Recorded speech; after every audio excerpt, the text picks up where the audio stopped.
ரஷ்யாவில் உலகின் மிகப்பெரிய வைர சுரங்கங்கள் இருக்கின்றன. இவை பெரிய அளவில் தமது விலையாலும் மூலதன முக்கியத்துவத்தாலும் மர்மமாகவே இருக்கின்றன.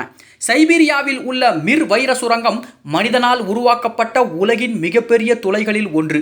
மேலும் சோவியத் யுகத்தில் வைரங்களுக்கு முக்கிய ஆதாரமாகவும் இது இருந்தது. அதைப்போல உட்டாச்னாயா போன்ற சுரங்கங்களும் உயர்தர வைரங்களை வழங்குகின்றன.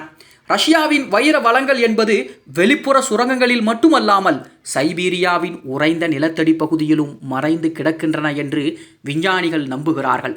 குறிப்பாக மழைப்பொழிவால் உருவான இம்பாக்ட் வைரங்கள் போன்ற அபூர்வ வகைகள் இங்கு இருக்கக்கூடும் என்றும் நம்பப்படுகிறது.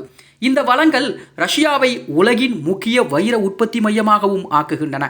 ஆக உலகின் 1/3 பகுதி வைரங்கள் ரஷ்யாவில் இருக்கிறது என்றாலும் இந்த சுரங்கங்கள் உள்ள கடுமையான நிலைமைகள் மற்றும் தனிமைப்படுத்தப்பட்ட இருப்பிடம் காரணமாக வைரங்களை அகற்றுவது மிகவும் கடினமான மற்றும் செலவான ஒன்றாக இருக்கிறது என்பதும் குறிப்பிடத்தக்கது.